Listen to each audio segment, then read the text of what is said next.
talento venezolano, dentro y fuera de nuestro país. Continuamos por todos los medios con Mingo. Otro nivel. Otro nivel es nuestro segmento de entrevista. Voy a tomar un texto de Montoya Consulting del Día Internacional del Migrante, que nos va a servir de introducción para nuestra amiga, la doctora María Montoya, que está aquí con nosotros. Eso fue el 18 de diciembre. Y ellos cuentan que en uno de los años, ustedes saben que acaba de terminar 2022, estamos arrancando 2023, en uno de los años más difíciles para la migración venezolana, donde hemos visto a gente perder su vida en busca del sueño de un mejor porvenir, hoy hemos querido honrarles. La migración siempre será un derecho al que cualquiera podrá recurrir en el nombre de esos hermanos y hermanas venezolanos que aún luchan por ejercer ese derecho. Levantemos nuestras voces para reivindicarlos. No es un día para celebrar, sino para recordarle al mundo que se puede elegir emigrar y se puede alzar la voz para que escuche quien deba hacerlo. Hermanos venezolanos en el mundo, sepan que no están solos. En cada rincón del mundo, hoy en día, existe nuestro gentilicio. Apoyémonos como seres humanos y como emigrantes, no solo hoy, sino cada día, como por ejemplo el día de hoy. Y está aquí la responsable de ese texto, que es la doctora María Montoya. Y ella la hemos comprometido para que venga acá a actualizarnos ese estatus de los venezolanos. Unos están mejor que otros están pasando penurias, otros han logrado sus objetivos, han sido reconocidos, están oficialmente viviendo en los países a donde han decidido tener ese destino que seleccionaron. Pero es duro porque eso no se detiene. Y el año que comienza no pinta muy acogedor, que digamos, para la toma de esas decisiones. Bienvenida, ilustre y querida amiga. Te voy a contratar para que me leas ese texto y dejarlo guindado en las redes sociales, porque es mucho más sentido cuando uno lo escucha que cuando lo lee. Gracias por esa, por favor. Sí, por esa introducción, y bueno, siempre es un placer estar aquí con ustedes. Muy, muy acertado iniciar con esa lectura.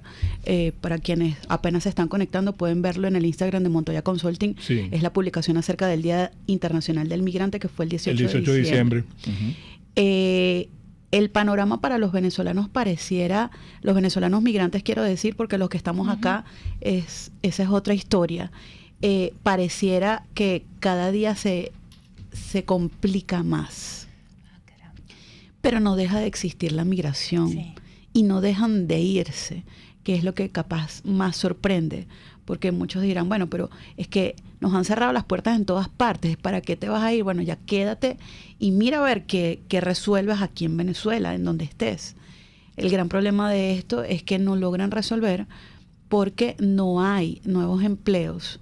Los empleos que hay, los sueldos que se devengan son insuficientes. Yo en estos días le preguntaba a alguien, pero ¿tú cuánto ganas? No, $60 mensuales. ¿Y que tú? ¿En dónde? ¿Haciendo qué? En un banco. Y tú ¿cómo haces para pagar transporte, comida? ¿Y dónde vives? No, yo vivo en Katia. Ok, ¿Y cuánto ganas en el transporte mensual? Como $25. ¿Cuánto invierte en el transporte? En el transporte mensual como $25. Ok, y de eso te quedan $35 para la comida, servicios, actividades de entretenimiento, si es que puedan haber. Le llega. Y entonces le digo, pero ¿por qué no buscas hacer otra cosa? Tan es así que esto es anecdótico, porque a esa persona yo le ofrecí empleo. Y en su momento me dijo, no, porque es que yo estoy esperando que en el banco van a hacer unos ascensos y yo tengo 10 años aquí y bueno, yo estoy esperando. Eso fue a mitad del año pasado, hablamos en diciembre. Me dice, bueno, te voy a mandar mi currículum. Imagínese vivir con $60 mensuales. Ojo, y hay gente que vive con sobrevivir, menos. eso no es vivir. Y hay gente que sobrevive con menos, los pensionados en Venezuela. Sí. Lo que pienso también, y que me lo dice mi hermana, que es 10 años menor que yo, las nuevas generaciones, ¿cómo se compran una casa? No. ¿Cómo se compran un carro, por decir menos, o una moto? ¿Cómo hacen para avanzar? Mis padres siempre me dicen, a los 30 años ya los teníamos a ustedes, teníamos casa, teníamos trabajo estable, seguro, ahorros, casa pagada. A los 30 años, hoy en Venezuela, es muy difícil que, si no es que vienes de estos llamados old money, que son los ricos de cuna, sino que eres un ciudadano de a pie como nosotros. Que los papás nos decían techo propio, lo primero. Así es. Bueno, y en Venezuela nos crían para eso. Estudia para que seas alguien y debes tener tu propia casa. Sí. Y eso es una cultura muy venezolana, así muy de nuestro gentilicio. Vemos en otros países de Latinoamérica y Europa donde la gente vive rentada toda la vida, y para nosotros es inverosímil vivir rentados. Nosotros necesitamos tener un techo propio, claro, como acaba de decir Minko. Entonces, ¿por qué hago todo este recuento? Bueno, porque estas también son las causas o las principales causas de que la gente siga migrando. Vemos jóvenes que no se ven, se asfixian dentro del país y no saben qué hacer. Yo doy clases a nivel universitario y para mí es dificilísimo. Los primeros 2 años fueron gratificantes, fue increíble dar clases, porque dar clases en el primer trimestre de Derecho. Pero en este momento hablé con mi decana y le dije, necesito que me pongas en la mitad de la carrera hacia adelante porque quiero ver cómo piensan los que ya han avanzado. La evolución que hay. La evolución, porque otro de los factores es la educación en Venezuela. Sí. O sea, yo tengo alumnos que no saben escribir su apellido, por ejemplo, que su apellido Velázquez tiene acento. Por ejemplo, y siempre lo digo a título casi que jocoso, pero señores, cuando ustedes de manera introspectiva escuchan su propio nombre, se dan cuenta del estigma que generan cuando se llaman XX. Trabajen, si ya están, y capaz que yo estoy en este momento conectada en el Instagram y uno de mis compañeros de trabajo, que es Jefferson Díaz, me dice, no estigmatices a la gente con el tema del nombre.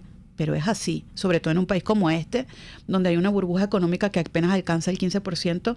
Si alguien se llama Jackson, tiene la V de vendetta en la frente o la letra escarlata. Todo esto que capaz es un análisis más sociológico que legal, son las causas que obligan a emigrar. Todo esto que no nos permite avanzar son las causas que obligan a emigrar. Qué bien lo has descrito, porque yo le mencionaba a Erika que recién tuvimos una cena y yo le preguntaba en la cena, ¿cuáles creen ustedes que son las razones por las que 7 millones de venezolanos se han ido? Díganme. Y les costaba contar. Y que seguían comentando que ya están regresando, que muchos venezolanos están regresando. Tú debes manejar el porcentaje de gente que de repente está volviendo al país. A ver, muchos no, pero sí hay retorno. Otro de los factores también que pensaríamos que no, pero influye de manera negativa, son los entornos digitales. Ya no hablemos de redes sociales porque nos quedamos cortos. Todos los entornos digitales. No regresen porque Venezuela es una un pitico de groserías. Da lástima pensar en regresar a Venezuela. Ciertamente, yo estuve en noviembre en Margarita, tomando unos días de vacaciones por primera vez en 11 años, y yo estaba horrorizada de ver, y entonces me decía, es que no es temporada. En temporada está full. Claro, en temporada, pero es que la gente que vive en Margarita no vive solo en la temporada, que pasa el resto del año con la gente de Margarita, que hacen vida aquí. Cómo sobreviven, cómo viven, de qué viven, qué es lo que se hace en la isla. Y me tomé un día para investigar, o sea, ¿qué está pasando? Uno de mis días de vacaciones lo agarré para investigar. Fui a Juan Griego, fui a Pampatar y preguntaba, mire, ¿y cómo se mueve esto aquí cuando no es temporada? Bueno, es muy difícil porque entonces tenemos que hacer una comunidad colaborativa donde todos nos ayudamos, donde compramos la comida por pacas y nos la distribuimos entre, por ejemplo, la cuadra. Duro. es muy duro, claro. Y lamentablemente el venezolano ya no es resiliente. Los venezolanos en un número capaz grande, algunos se acostumbraron. Nos acostumbramos a vivir mal. O sea, eso no es justo. Normalizamos cosas que no son normales. Claro. Seguimos hablando de las causas de la migración. Esto que estoy diciendo son causas por las cuales la gente migra. Ahora bien, el por qué migran de la forma que lo hacen, por qué vimos tanta gente cruzando el tapón de Darién. Fuimos la nacionalidad que número mayor, uno. Sí. 150.000 venezolanos entraron a Estados Unidos habiendo cruzado por el tapón de Darién hasta septiembre del año pasado. Perdón. Pero también nos convertimos en jueces y verdugos. Vuelvo al tema de los entornos digitales. Señalamos a la gente, qué horror, qué bríos, que se lleven niños, gente de la tercera edad, mujeres embarazadas. Pero nadie pregunta a esa historia de esa persona por qué haces esto. Claro. O sea, ¿por qué eres capaz? ¿Qué te da el valor aún sabiendo? Capaz que no sabes el contexto completo o no ves las dimensiones, no logras calcularlo porque no estás allí. Pero lo que circula en los entornos digitales, ¿cómo tienes el valor para irte de esa forma? Bueno, mira cómo vive en el país, mira en dónde vive, mira qué hace. O sea, hay gente que perdió la vida, es cierto. Claro. Y he visto muchos abogados, he leído muchos abogados, debería existir en materia penal para criminalizar esas madres que se llevan esos niños. Yo soy madre y ciertamente sí, es doloroso verlo, pero yo no creo que ninguna madre, por lo menos con un dedo de frente, someta a sus hijos a sabiendas de que podrían morir. Yo no creo que se vayan, vámonos porque yo creo que hoy te vas a morir. Yo no creo que esa es la intención. Entonces, hoy capaz que mi conversación no va dirigida ni a los números, ni a cómo se ha modificado, ni qué es el CBP-1, que se lo comenté a Mingo cuando hablamos antes de la entrevista, sí, que vamos a comentarlo al final, sino de concientizar las causas de la migración. Y el discurso va por cómo empezó Mingo la entrevista hablando del Día Internacional del Migrante. Aquí alguien me dejó un comentario, John Castañeda, que dice, ya se los voy a leer en Instagram, la gente hoy en día gasta el dinero sin pensar en el futuro. Luego dicen que no le pueden comprar nada. John, con todo respeto, yo difiero de eso. ¿De cuál dinero estamos hablando? La gente no gasta el dinero. ¿Y de cuánto? El poco dinero que tienen lo invierten en vivir. Y luego mi compañero Jefferson dice, el mix de la migración, el Mixel Institute de Migración determinó en diciembre de 2022 que menos del 1% de los venezolanos han retornado, y de ese porcentaje muchos regresaron para volver a irse. Cuando hablábamos de cuál es el porcentaje. Es ínfimo. Ínfimo, sí, claro. 7.100.000. Y sí, yo alcanzo a decir que un poco más. Solo el 1% ha regresado. El número se diluye en el mar de personas que se han ido del país.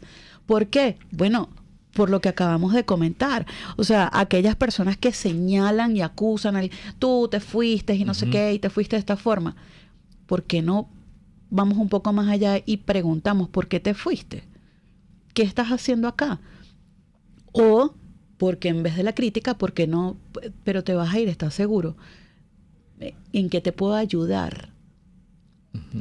¿Cómo estás? Esa pregunta es contundente. Clave. ¿Cómo estás? ¿Cómo te sientes? ¿Hace cuánto no te preguntan eso, Mingo? O Erika, ¿hace cuánto no les preguntan eso? No es una pregunta habitual.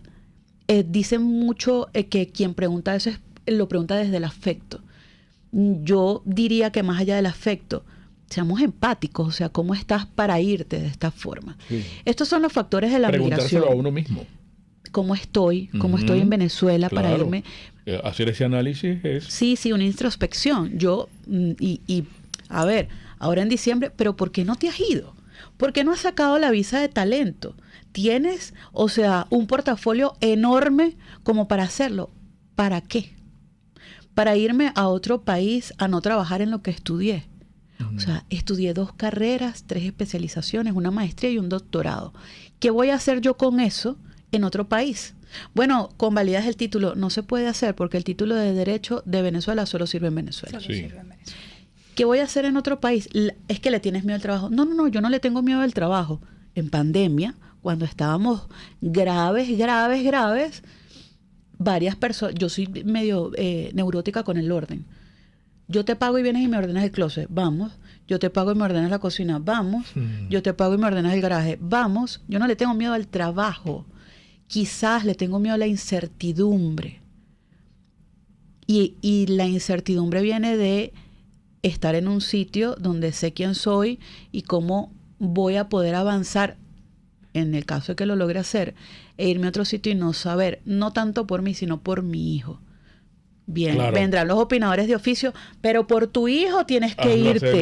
Es por tu hijo que tienes que irte. Es una decisión muy personal. Personalísima. Muy personal. Mira, yo tengo que interrumpirles un momento porque debemos identificar, la doctora María Montoya está aquí con nosotros, sustantivas estas reflexiones que ha dejado en esta primera parte del programa. Vamos a Máster, en breve regresamos. Un espacio para formar la nueva opinión pública venezolana. Por todos los medios. Con Mingo. Estación de servicio Terrazas del Club Hípico. Siempre nos han dicho que el que maneja en Caracas maneja en cualquier parte del mundo. Eso no es así. Si usted, como maneja en Caracas, va a cualquier parte del mundo a manejar, va preso. Así como me está escuchando, porque nosotros manejamos muy mal. Pero muy mal. Ayer o antier, cuando hacíamos el comentario de la persona que venía y que vimos en una moto con una lavadora en la moto, cargándola, nos dijo, bueno, aún peor, yo vi a un motorizado con un parabrisas.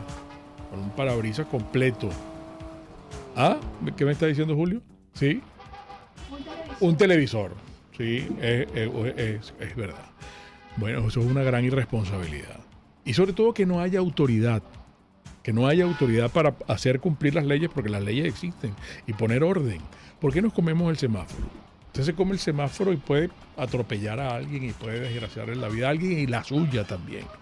Bueno, mensaje institucional de nuestros amigos de la estación de servicio Terrazas del Club Hípico, conductores responsables, mucho más que gasolina. Pretty Woman. La señorita Erika volvió ayer al salón de belleza Tarina, pero era para hacerse las uñas. ¿Cómo te trataron, mujer? Eso es como un spa, hombre. Es verdad. Maravilloso. ¿Qué ambiente se respira allí? Es lo que dice Teresa, que allí tratan a la gente con cariño. Con cariño. Es el trato profesional que ofrecen, porque Julio tiene que ir allá. Julio... La muchacha que me corta el pelo a mí. Mireya me dio Jennifer, que me hizo las uñas. Ella también. Es que el personal es Teresa, tan encantador. Que me sentó de nuevo en la silla y me dijo, vamos a arreglarte porque estás despeinada. ¿Verdad que sí? Y mira, me volvió a... darle un acercamiento aquí a Erika para que vean el look. ¿Verdad? ¡Wow! Impresionante, de verdad. Hombre, sales sintiéndote renovada y feliz. El look de la mujer bonita, usted lo logra en el salón de belleza Tarina, con doble E, Tarina. Están en la parte alta del centro comercial Galerías Prados del Este y puede pedir su cita aquí, 0414-222-6577. RCR 750 AM, porque lo bueno une. Un periodista espontáneo, frontal, observador, inconforme, con mucho que decir y escuchar. Regresamos por todos los medios con Mingo. María Montoya está acá con nosotros hoy en el programa. Oportuna la visita de la doctora María Montoya, además de toda esta gran cantidad de reflexiones empáticas, estoy seguro, con nuestro auditorio. Erika tiene también que ha recogido del chat de Radio Caracas y también el mío de Mingo Blanco TV. Hay muchos comentarios y muchas inquietudes. Voy a leer los comentarios que ha escrito el señor Juan Santos, que ha puesto unas frases realmente oye, sensibles, ¿no? Él comenta que cuando vivíamos en democracia no teníamos que emigrar porque el sueño americano estaba en territorio venezolano. Y continúa más abajo diciendo, cuando se termine el populismo, lo que queda es angustia, zozobra y desesperanza. También comenta, la gente se va buscando el sueño americano porque se acabó el engaño bolivariano. Y quieren saber, María, sobre esta nueva aplicación móvil que puso en vigencia Estados Unidos para los venezolanos que se encuentran en la frontera entre México y Estados Unidos, ¿no?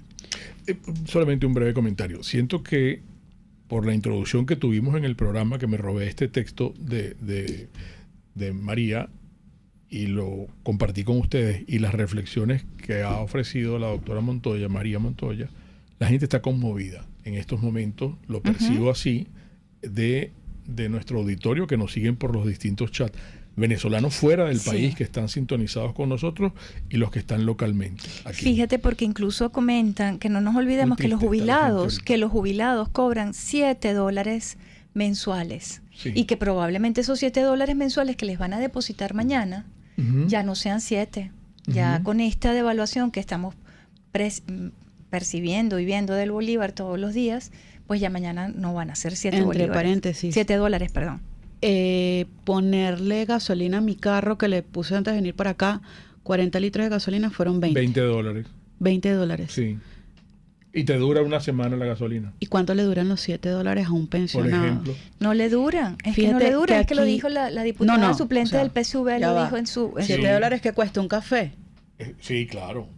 Pero Nelson Peña te pregunta sobre el I-134A, el I-134, el CBP, el UCIS y bueno... Sí, esas son los formularios del CBP-1. Ya vamos para allá. Okay. Fíjense que aquí me dice John Castañeda, las épocas de crisis son ricas en oportunidades. Irse es una opción, pero quedarse también es una opción. Estoy totalmente de acuerdo y falta perspectiva también para verlo. Hay un estudio de Daniel Goleman, que él se ganó un premio Nobel por psicología siendo matemático. Me perdonan, yo tengo memoria de pez. Si lo puedes buscar, Erika. Porque él comprobó cómo el cerebro humano toma decisiones en escenarios de incertidumbre. Yo no voy a ver las oportunidades. Yo sencillamente voy a ver la crisis en la que estoy. Mi decisión no va a ser pensada, calculada desde el cerebro, va a ser visceral, va a ser en base a una emoción. Yo no me voy a sentar, bueno, vamos a evaluar de qué manera voy a emigrar. No, mira, agarra un bolso con 3 cosas, tu muchachito, el pan, la leche, vámonos. Y nos fuimos un grupo y el grupo emigra de la misma forma. Sí, aquí también me comentaron algo que me causó particular interés. Rafael nos dice: considera necesaria una evaluación psicológica para emprender el proceso de migración. Y luego John completa eso diciendo: conozco una persona que se fue del país porque no soportaba a su jefe y el país donde llegó a los pocos meses le tocó tener a la misma persona de jefe. Sí, sí es necesaria la evaluación psicológica y voy a explicar por qué. Porque pensamos, incluso cuando nos mudamos en la misma ciudad o hacemos una migración interna de una ciudad a otra en el mismo país, se terminaron mis problemas. Los estoy cambiando desde ubicación geográfica. Hoy en día la salud mental está comenzando a ser más apreciada de lo que fue antes y a ser menos tabú. Si yo voy a un psicólogo o un psiquiatra, estás loca. Si te medicas porque tienes algo, qué horror. Ay, no, mira, la doctora Montoya. Y yo lo he dicho en varias oportunidades. Yo tomo terapia con un psiquiatra y yo tomo un medicamento que me hace falta para que mi cerebro funcione como debería. Normalmente no tenemos, o normalmente no, en Venezuela no existe esa cultura. Usted va a Reino Unido y allá todo el mundo toma terapia, porque culturalmente hablando la salud mental es importante. ¿Sería necesaria una evaluación psicológica? Claro. ¿Por qué te vas a ir? ¿Qué es lo que te motiva a irte? ¿Estás bien como para entender que la migración es un proceso que tiene muchas aristas? Legal, económica, emocional, situacional, el contexto del país al que te vas a ir, de idioma o de clima si te vas a un país donde no hablan tu idioma o tienen 4 estaciones. Son tantas cosas. Pero el y no país lo está vemos. tan mal para esa estampida. ¿Justifica la tragedia del país para esta estampida cuando Venezuela culturalmente siempre fue un país receptor? Aquí voy a decirte algo desde el respeto, por supuesto. Cuando decimos estampida, oleada masiva, crisis migratoria, migrantes ilegales, drama migratorio, estamos utilizando términos incorrectos para hablar de la migración. Okay. El migrante no es ilegal. Como ser humano, también lo pueden buscar en mis redes sociales. Con Jefferson justamente hablamos de eso y dimos la explicación. El ser humano ¿Cuándo por vamos a sí hacer el mismo, programa con Jefferson también? Pero- hay que Ustedes- contactar a Jefferson. Pero Bueno, no lo pero tengo no pendiente. los dejan entrar, les ponen de las trabas, las limitaciones. Ya voy a eso, no, ya va. Lo ilegal es la acción, no la persona. El ser humano no es ilegal. Y estoy seca, perdón por la expresión tan llana, de escuchar migrantes ilegales. Ellos no son ilegales, ellos están en una situación irregular. Cometieron capaz una infracción o delito que se supone ilegal, pero el migrante en sí mismo, el ser humano no es ilegal, comete ilegalidades. Comete. Claro. Uno. Ok. Luego, crisis migratoria. No existe tal cosa. No existe una crisis migratoria. La migración, de la forma en que ha ocurrido la migración venezolana, existe como consecuencia de la crisis del país. Exacto. Ujú. Eso sí es una crisis, no la migración en sí. ¿Por qué tengo que hacer la acotación? Porque estigmatizamos a la migración, criminalizamos a la migración. Los migrantes ilegales, todos criminales, vinieron aquí a robar, ladrones, vagabundos. No puedes generalizar. Que no los dejan entrar a Estados Unidos, por supuesto. ¿Por qué? Porque somos No un país tienen soberano que papeles. tiene una normativa y los latinoamericanos estamos acostumbrados a ser unos ciudadanos infractores. No, yo me voy a apostar aquí y ellos me tienen que dejar pasar. Cosa en la que tampoco estoy de acuerdo, no te tienen. Nadie tiene nada. Lo que tenemos es que morirnos porque nacimos y es un proceso natural de vida, pero tener como tal, no. Ahora bien, que hay una responsabilidad compartida en los países de protección internacional, eso sí. Que cuando Estados Unidos cerró la frontera para los venezolanos, impidiéndole incluso la solicitud de asilo cuando su propia legislación lo permite, eso sí. Derechos y deberes, pues. Derechos y deberes, Sí. eso sí. En cuanto a derecho internacional, no estás cumpliendo con tu deber en ese aspecto específico de protección internacional y resguardo para migrantes en situaciones de desventaja, eso sí. Por eso no lo crean, ya existía el CBP One, que ahora lo utilizan para cualquier migrante, no solo venezolano, sino que meten allí también nicaragüenses, haitianos y cubanos para hacer la solicitud de la cita para la entrevista de miedo creíble para el asilo. Eso es una cosa. Ok. Nos preguntaban sobre los formularios. Sí, usted se descarga la aplicación súper sencilla en Apple Store o en Google Play, se la descarga en su teléfono y a través de la aplicación usted llena esos formularios y le van a programar una cita. Pregunta mucho, ¿eso va a recortar los tiempos? Desconozco, porque también, ¿qué sucede? La gente no sabe cómo llenarla.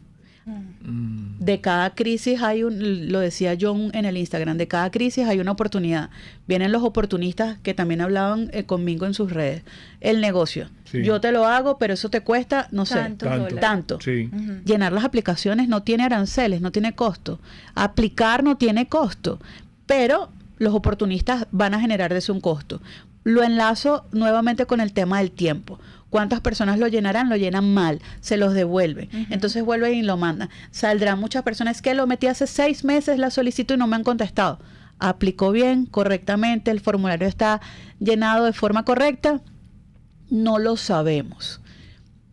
Vuelvo y enlazo con las preguntas que se hace la gente. Bueno, pero es que el abogado cobra muy caro. Miren, yo aquí voy a hablar personal. Tenemos que correr. Ay, sí, adiós. Nos No, fuimos. no tanto. 2 2 minutos, pues. 2 minutos. Sí, Nos sobre robamos todo 2 para minutos. cerrar esto del CBP. Ajá, el y- CBP One es gratuito. No tienen que pagarle a nadie. Es una aplicación que se baja en el teléfono para la solicitud de asilo. no es para el parol humanitario. Y eso se hace porque el parol humanitario tiene unas características específicas. Si usted no la cumple, entonces puede aplicar al asilo. ¿Sigue vigente el parol humanitario? Sigue vigente, venezolanos, cubanos, haitianos y nicaragüenses. Ampliaron incluso las plazas. En principio fueron 24.000 para venezolanos y ahora son 30.000 mensual dividido en estos 4 países. Ay, es que es menos. No, no es menos, al contrario, es más. Lo que va a haber es un concurso de personas por las 30.000 solicitudes. Selectivo. Parol humanitario, asilo solicitado a través... No, el asilo no lo solicitas, es la cita. El primer paso lo haces a través de esta aplicación. De cualquier forma, yo voy a tratar en los próximos días de subir un post explicando la diferencia entre uno y otro, como para que quede claro que no es lo mismo y no se aplica de la misma forma. Hablé un montón. No son los mismos recaudos. No, hablé un montón, los quiero mucho, perdón, no me di cuenta de la hora, pero ustedes saben que yo me apasiono y me emociono. Abuela, Gracias, tienes que venir pronto de nuevo. Cuando María. ustedes me digan. Y con Jefferson. Con Jefferson, voy a coordinar. Jefferson, estás escuchando, tenemos que coordinar. Claro que sí.